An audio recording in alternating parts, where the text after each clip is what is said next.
না যাই, শত কষ্ট হলেও, শত ত্যাগ দিয়ে হলেও ইসলামকে আঁকড়ে ধরতে হবে, ইসলামকে কামড়িয়ে ধরতে হবে, সুন্নাহকে ধরার চেষ্টা করতে হবে, যেন সুন্নাহ কোনোভাবে ছুটে না যায়। কিন্তু আমরা সুন্নাহকে, সুন্নতকে মনে করি আরে সুন্নত মাঝে মাঝে না পড়লেও চলে, বা সুন্নত এত গুরুত্বপূর্ণ বিষয় না। আবার নবীর সুপারিশও পেতে চাই, নবীর সুপারিশ পেতে চাই, নবীকে ভালোবাসতে চাই, নবী সাল্লাল্লাহু আলাইহি সাল্লামের সাথে জান্নাতে যেতে চাই।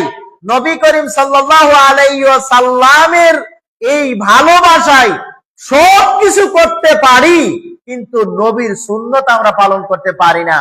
তাহলে আপনি ওইটা হলো যে কি, যে আপনার মানে উল্টা বুঝিল রাম, মানে যা বলছেন মুখে, যা বলতেছেন কাজে তার উল্টা। অর্থাৎ সবকিছু রসুলের সুন্নতকে একেবারে ধ্বংস করে দিয়ে, রসুলের সুন্নাহকে কবর দিয়ে বেদাত, শত শত বেদাত তৈরি করে, আর আপনি নিজেকে সুন্নি দাবি করতেছেন যে আমি সুন্নত পালন করি। তার মানে মুখে মধু অন্তরে বেশিটা মুনাফিকের লক্ষণ, যে মুখে মুখে এক কথা অন্তরে আরেকটা। আপনি জানেন এই শুধু রাসূল সাল্লাল্লাহু আলাইহি ওয়াসাল্লামের একটা সুন্নাহ পালন করতে গিয়ে ফাঁসির কাস্টে পর্যন্ত ঝুলেছেন এই ভারতীয় উপমহাদেশের, ভারতবর্ষের মানুষ গাজী মারজুম হুসাইন উর্ফে মুআজ্জেম হুসাইন রাহিমাহুল্লাহ। তিনি দিল্লির শাহী মসজিদে তৎকালীন ব্রিটিশ বিরোধী আন্দোলনের সময়, ইংরেজ সরকারের শাসন আমলে, তখন জুরে আমিন বলা মসজিদে নিষেধ হয়ে গিয়েছিলেন। তখন তিনি মাগরিবের সালাতে যখন ইমাম ওয়ালা ইদা ক্বারা গায়রিল মাগদুবি আলাইহিম ওয়ালাদ-দাল্লিন, তখন তিনি আমিন, উচ্চ সুরে আমিন বলে ফেলেছিলেন। এই উচ্চ সুরে আমিন বলার পরে সালাতের পরে ঘোষণা হয়েছে, এই আমিন শব্দ নিষেধাজ্ঞা করার পরেও এই দিল্লির শাহী মসজিদে কে আমিন বলেছেন তাকে খুঁজে বের করা দরকার। গাজী মারজুম হুসাইন বলেন খুঁজে বের করতে হবে না, আমি রাসূলের সুন্নাহ পালন করেছি, আমি আমিন বলেছিলাম। তাকে ধরে নিয়ে গেলেন জেলখানায়, জেলখানায় গিয়ে সাজা দিয়েছেন, বলছেন যে তুমি যদি এইটা এখন থেকে ছেড়ে দেওয়া হবে, যদি এই আমিন বলা ছেড়ে দাও তাহলে তোমাকে মুক্তি দেওয়া হবে। তখন তিনি বলেন আমাকে মুক্তি দেওয়া হবে কেন, আমাকে যদি আরো কয়েক শত বছর বন্দী করা হয়, আমাকে যদি জেলখানায় পচে গলে মরতে হয়, তারপরেও আমি রাসূলের সুন্নাহ ছাড়তে পারবো না। গাজী মারজুম হুসাইন এই বেয়াদবিমূলক আচরণ করার কারণে বলতেছে তুমি তো বড় বেয়াদব, তুমি তোমার সামান্য একটা বিষয়ের জন্য তোমাকে মুক্তি দিতে বলেছি, তুমি তারপরও সেটা নিচ্ছ না। বলে আপনার কাছে এটা সাধারণ বিষয় হতে পারে, আমি গাজী মারজুম হুসাইন, আমার কাছে এটা সাধারণ বিষয় নয়, কারণ আমি রাসূলের সুন্নাহ পালন করেছি, খারাপ কোনো কিছু করি নাই। তখন ওনাকে ফাঁসির আদেশ হয়ে গেছেন, গাজী মারজুম হুসাইনকে ফাঁসির কাস্টে ঝুলাবে। ফাঁসিতে যখন ঝুলানোর আগ মুহূর্তে ওনাকে বলছেন এখনো সময় আছে, যদি তুমি এই আমিন বলা ছেড়ে দাও তাহলে এখনো সময় আছে, তোমাকে ছেড়ে দেওয়া হবে। তিনি বলেন কখনো হতে পারে না। ফাঁসির কাস্টে যখন ঝুলালেন গাজী মারজুম হুসাইনকে, ফাঁসির কাস্টে যেই রশি দিয়ে ঝুলানো হয়েছে, এই ফাঁসির কাস্টের দড়ি প্রথমবার ছিঁড়ে ছুটে গেছে পানি, ওনাকে ঝুলানোর সাথে সাথে রশিটা ছিঁড়ে পড়ে গেছেন। আবার নতুন রশি দিয়ে যখন আবার ফাঁসির কাস্টে ঝুলালেন, আবার দ্বিতীয়বারও ওই রশিটা ছিঁড়ে পড়ে গেলেন। আবার যখন তৃতীয়বার ফাঁসির কাস্টে গাজী মারজুমকে ঝুলালেন, ফাঁসির দড়িটা আবারও ছিঁড়ে গেলেন। জেলাররা বলতেছেন, জল্লাদরা বলতেছেন এইরকম কাহিনী তো আর দেখতে পেলাম না, কারণ এত ভালো রশি দিয়ে তাকে বারবার ঝুলাচ্ছে, কিন্তু কাছাকাছি গেলেই বা ঝুলানোর সাথে সাথে তার রশিটা ছিঁড়ে যায়, এই কাহিনী তো বুঝতাম না, তাকে মুক্তি দেওয়া হলো। তিনি বলছেন আমাকে ফাঁসিতে ঝুলাতে পারবে না, আমার এই সৎ সাহস আছে, কারণ আমি নিজের কোনো অপরাধের কারণে আমি আজ জেলখানায় আসি নাই, আমি নিজের কোনো কিছুর জন্য আজ জেলখানায় আসি নাই, আমি এসেছি আল্লাহ রাসূলের একটা সুন্নাত পালন করতে গিয়ে। সুবহানাল্লাহ। চিন্তা করে দেখেছেন ওমর উবাদা ইবনে সামিত রাদিয়াল্লাহু আনহু নামক একজন সাহাবী, তিনি মুআবিয়া রাদিয়াল্লাহু আনহুর কাছে আসলেন, সুনানে ইবনু মাজার 18 নম্বর হাদিস। মুআবিয়া তখন ওই যে ইয়ামান, ওই এলাকার গভর্নর, ইয়ামানের গভর্নর, তিনি একজন বাদশা ধরতে গেলে মুআবিয়ার কাছে তিনি আসলেন। আর আমিরুল মুমিনিন ওমর ইবনে খাত্তাব রাদিয়াল্লাহু আনহুর মতো সাহাবীও বেঁচে আছেন। তখন উবাদা ইবনে সামিত উনার কাছে আসলেন, যুদ্ধ বিগ্রহ করবেন। তখন তিনি এসে দেখলেন মুআবিয়া রাদিয়াল্লাহু আনহু সেখানে আপনার গম বিক্রি করছেন, স্বর্ণরূপ্য বিক্রি করছেন, অর্থাৎ স্বর্ণ বিক্রি করছেন সমান সমান না করে কম বেশি করে বিক্রি করতেছেন, আবার বাকিতে বিক্রি করতেছেন। মানে মাসাল আনবো মাসাল, ইসলামের শরীয়তের মূলনীতি হলো কি, যে কম বেশি করা যাবে না। যদি বাকিতে বিক্রি করা হয় তাহলে সমান সমান হতে হবে, যেমন আছে এমন হতে হবে। স্বর্ণের উপরে কম বেশি করতেছেন। তখন উবাদা ইবনে সামিত প্রতিবাদ করলেন। তিনি বলতেছেন, আপনি যে এইভাবে বিক্রি করছেন, আমি তো দেখতে পাচ্ছি এইখানে সুদ হবে, রাসূলুল্লাহ সাল্লাল্লাহু আলাইহি ওয়াসাল্লামের হাদিসের লঙ্ঘন হবে, রাসূলের সুন্নাহর বিপরীত কাজ হবে। তিনি মুআবিয়া রাদিয়াল্লাহু আনহু শুধু এইটুকু বলেছিলেন, আমি তো এখানে তেমন কোনো কিছু দেখতে পাচ্ছি না, কারণ সমান সমানই বিক্রি করছি, বা কিছুদিন বাকিতে বিক্রি করছি, নগদে করলাম, এটা বাকিতে করছি, এতে কোনো সমস্যার কি আছে?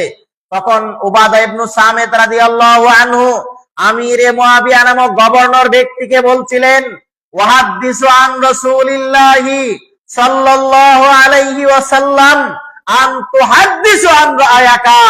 আরে তুমি জেনে রাখো, তুমি গভর্নর হতে পারো, আমি তোমার কাছে আমি আল্লাহর রাসূলের হাদিস বর্ণনা করেছি, আর তুমি তোমার রায় পেশ করছো। ওয়াল্লাহি আল্লাহর কসম, ওয়াল্লাহি আল্লাহর কসম, এই এলাকায় আমি আর থাকতে পারছি না, আমি চলে গেলাম।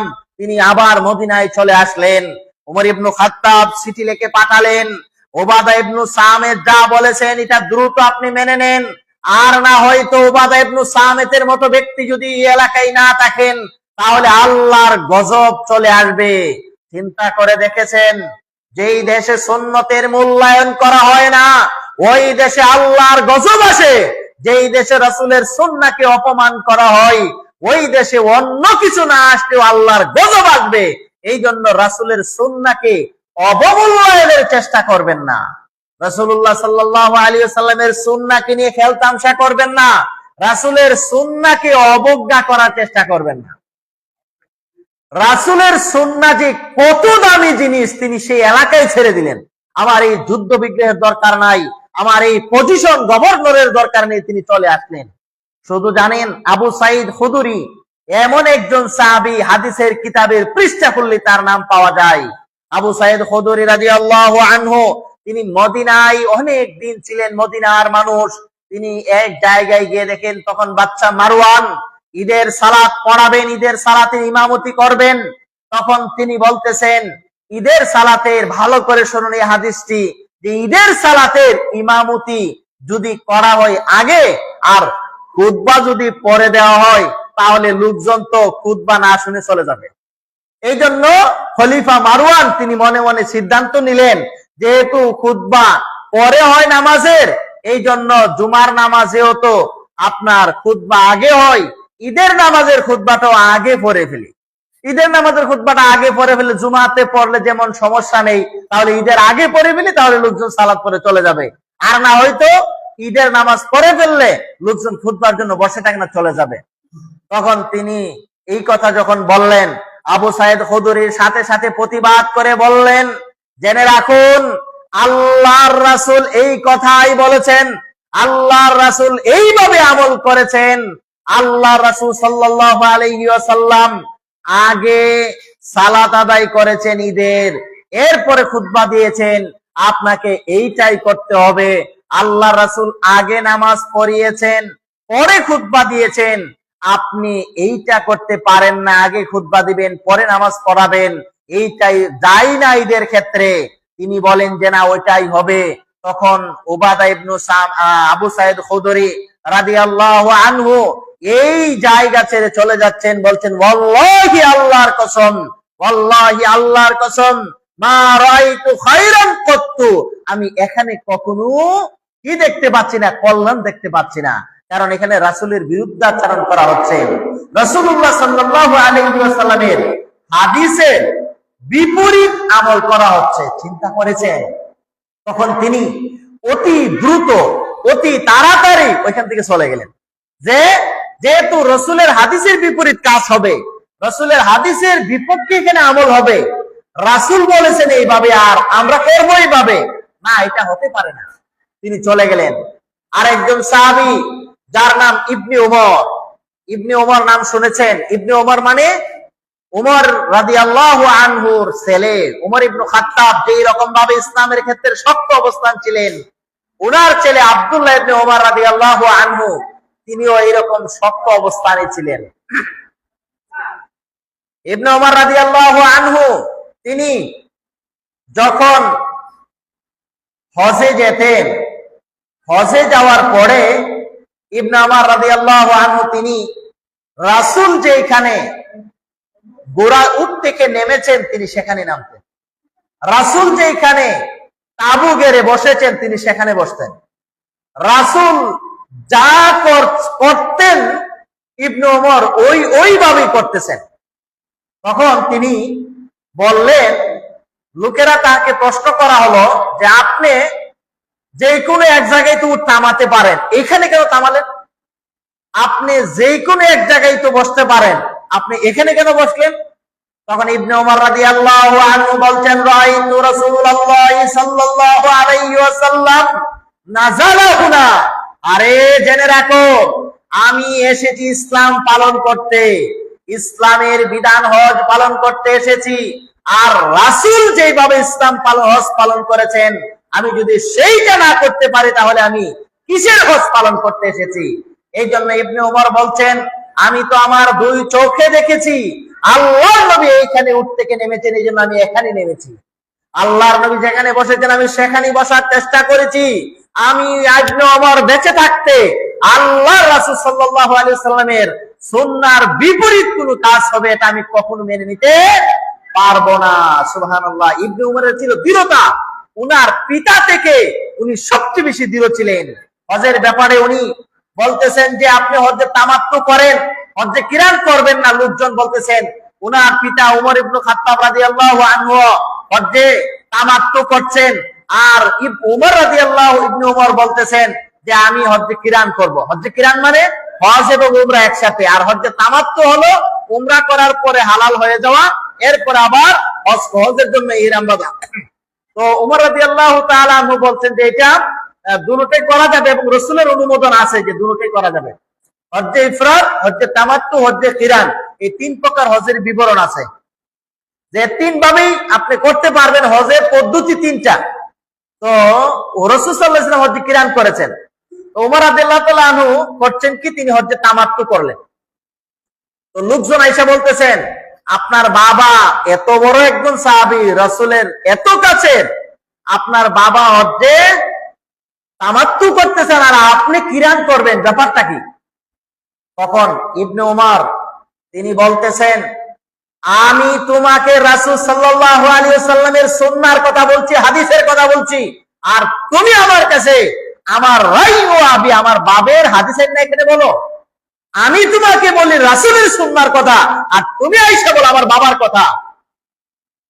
জেনে রাখো, মনে রাখো, রাসূলের সুন্নাহর বিপরীতে যদি সমস্ত পৃথিবীর মানুষের কথা হয়, আর আমি ইবনে ওমর যদি রাসূলের একটা হাদিস পেয়ে যাই আর কথা পেয়ে যাই, এটা আমি নিজ কানে শুনেছি, আগে আমি রাসূলের কথাকে প্রাধান্য দিব, পৃথিবীর সমস্ত মানুষের কথাকে আমি উল্টিয়ে দিব।